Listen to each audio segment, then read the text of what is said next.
Hi there, and welcome to this LDC Juror Workshop screencast. In this screencast, I'll demonstrate how to use the jurying functionality inside of LDC Core Tools. In addition to watching this screencast, you're also required to complete a pre-workshop task related to jurying in LDC Core Tools. You should not begin or complete that task until you have watched this entire screencast. We'll go over how to complete and submit that task toward the end of this screencast. Watching this screencast and successfully completing the pre-workshop task ensure that you are well prepared to take part in the workshop. Before I begin the demo of the LDC Core Tools jurying functionality, let me first tell you a bit more about the workshop. At the in-person workshop, your facilitators will provide comprehensive training to participants around the jurying of modules and best practices for jurying and providing feedback to module authors. In that training, you will jury a series of practice anchor modules, which are actual LDC modules. Because all LDC jurying is done online in LDC Core Tools, even for training purposes, you must have a laptop with you at the workshop. While LDC Core Tools works well on tablets, a laptop is still recommended. Since the day of training focuses on actual jurying, learning about best practices for jurying, and hearing your questions, there will not be explicit technical training for using the online tools. We expect you to be ready when you arrive. Therefore, the purpose of this screencast and the task that follows is to introduce you to the online jurying functionality in LDC Core Tools and ensure that you can perform the basic functions you'll need to perform during the workshop. After viewing this presentation and completing and submitting the pre-work task, you are free to practice and use the jurying functionality as much as you want. If you need additional support with LDC Core Tools before the day of the workshop, we will be available to you for questions or to do a live demo for you on any topics. If you don't already have an LDC Core Tools account by the time you're viewing this, please create an LDC Core Tools account right away at coretools.ldc.org so that you'll be able to complete the pre-work. After watching this screencast and sometime before the actual workshop, you need to complete the task of jurying the demo module. We'll show you how to access that specific demo module at the end of this screencast. The steps for completing this task are also available to you in the email you should have received. If you have any trouble accessing the demo module or completing the task, please email rob@ldc.org. Throughout the workshop, your facilitator will be directing you to access a series of modules for you to jury in LDC Core Tools. You'll be asked to create new reviews of those modules. Once you create these reviews in LDC Core Tools, you'll have the ability to conduct those reviews as well as to manage those reviews in your jurying queue. Let's take a look at how this is done. Let's say your facilitator provides you a link to Anchor Module D and asks you to create an individual review for it. I first click on the link, which opens the module in LDC Core Tools. Then I go to More Options, and I select Create Review.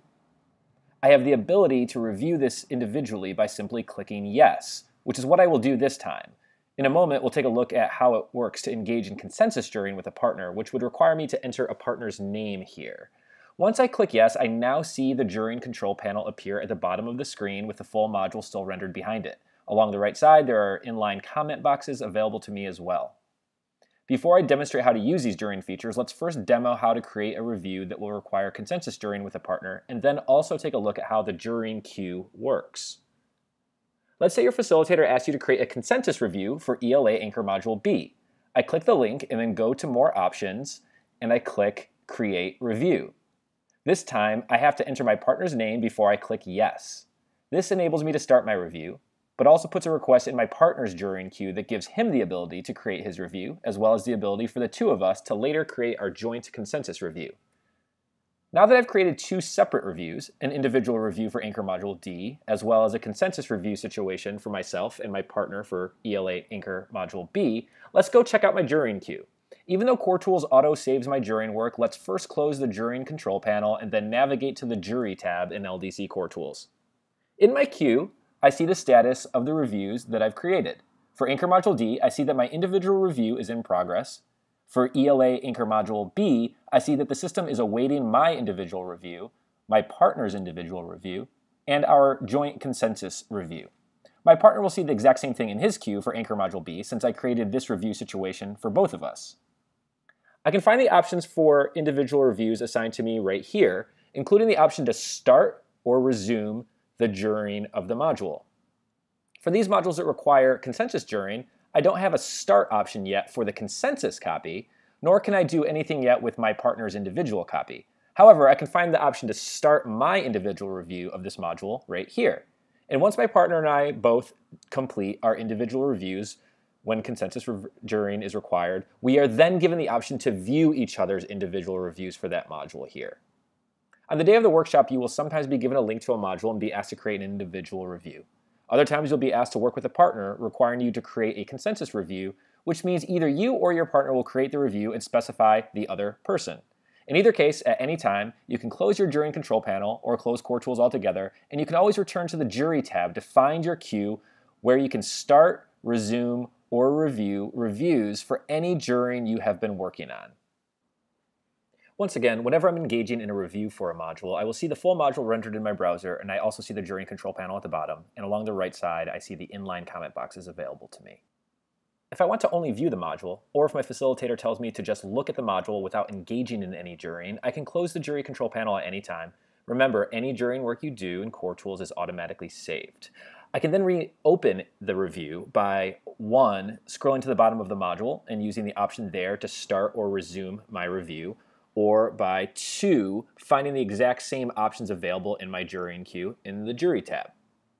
Before I demonstrate how to fully jury a module, let's first make sure you know how to fully navigate a module generally. I'm going to start by opening a full module from my jurying queue. I'm going to just hide the control panel by clicking this for now. Clicking it again unhides it. So there are several places within a module where there are more details to be displayed that require that you, the juror, take action if you want to see those details. Let's demo each of those places so that you'll be able to find those details when you engage in jurying during the workshop.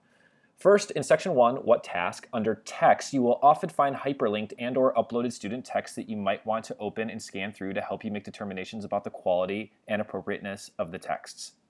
You can click hyperlinks, which will open in separate tabs, and you can click on attachments to download them. PDFs will open in separate tabs in your browser, while other file types will be downloaded so that you can view them on your computer. Next, when you go to Sections 2 and 3, What Skills and Instruction, you will probably want to judge the quality of the skills list in isolation from the instructional mini-tasks associated with each skill. So it is recommended that you click View Skills Only while jurying What Skills. Then, when you're ready to jury What Instruction, press View Instruction. When you're viewing instruction in the module, you are seeing each instructional mini-task product name, prompt, and the pacing for that mini-task, but you are not seeing the full mini-task. When you need to see a full mini-task, simply click on it to open a preview that enables you to see the mini-task scoring guide, instructional strategies, attachments, and standards associated with it. Whenever you're viewing a mini-task preview in this way, you can toggle to see the next or previous mini-task by using these links here without having to return to the module itself. While each mini-task preview is a complete view for an individual mini-task, you can also click Go to Mini-Task to fully open any mini-task, which enables you to access any attachments. If you do want to see the full instructional ladder with all of the mini-tasks details, including attachments, all fully displayed at once, you can also export the full module to a PDF and open it in a separate tab using the More Options feature. You can also sometimes find attachments to open under Instructional Resources, and you will also find samples of student-scored work attached in Section 4, What Results. Now let's actually jury this module. Remember, you can close, hide, or resize the jurying panel as much as you want while you jury. Since there are two main sections of the rubric, the LDC Teaching Task Scoring Guide and the LDC Instructional Ladder Scoring Guide, you can toggle between the two by clicking on each scoring guide's title. You should only click Submit Review when you're entirely sure that you're done with the review of the module. You will not be able to edit your review after you click Submit, so only click Submit when you have ensured that you are completely done with your review. And remember, you don't have to finish a review in one sitting, you can always return later.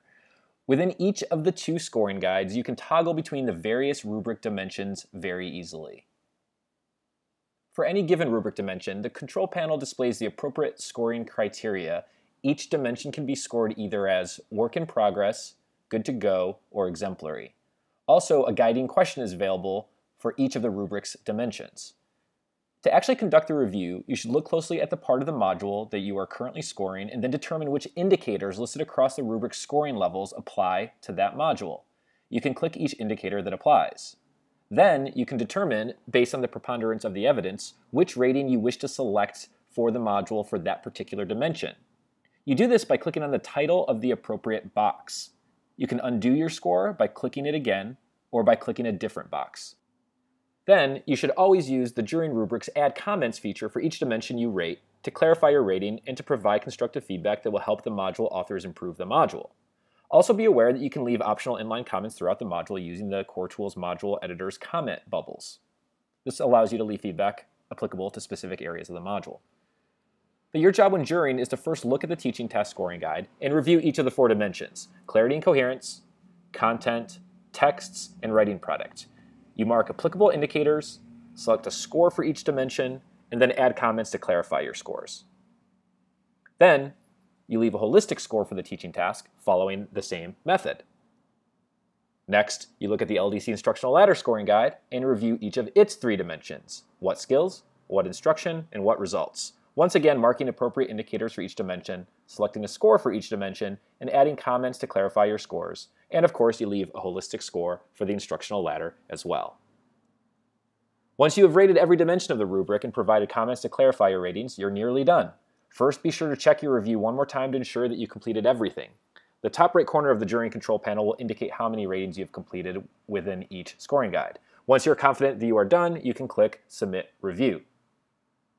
You can always view a read-only version of the review you left. You can either go to the bottom of the module and find the review table and access it from there, or you can go to the jury tab to find it. In either place, you can either view the full review in context of the module, or you can just view a summary of the review.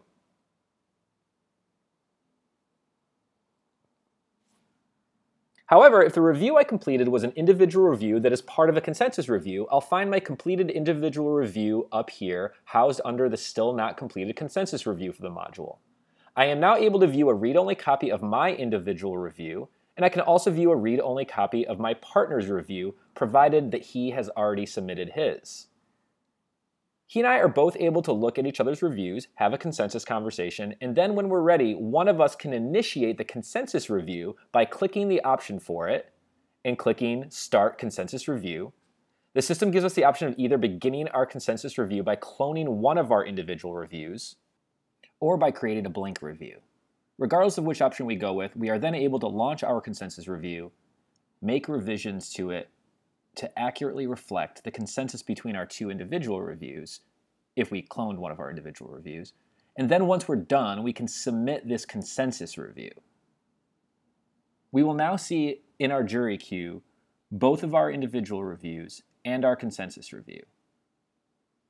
Of course, these last steps are only needed when a consensus review situation was called for in the first place.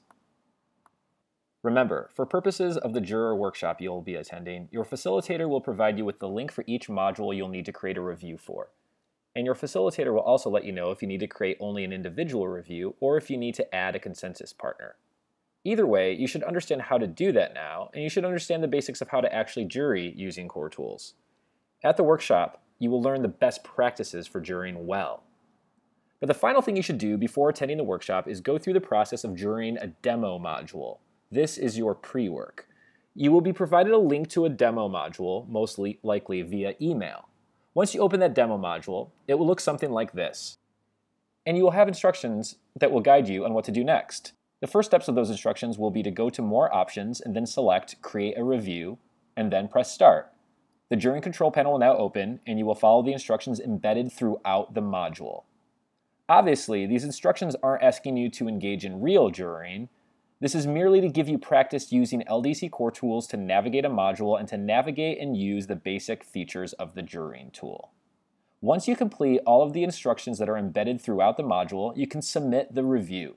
This will provide evidence to the workshop facilitators that you are ready for the workshop, so please submit the review before the day of the workshop. If you encounter any difficulties during the demo task, please contact me. Thank you, and we look forward to working with you.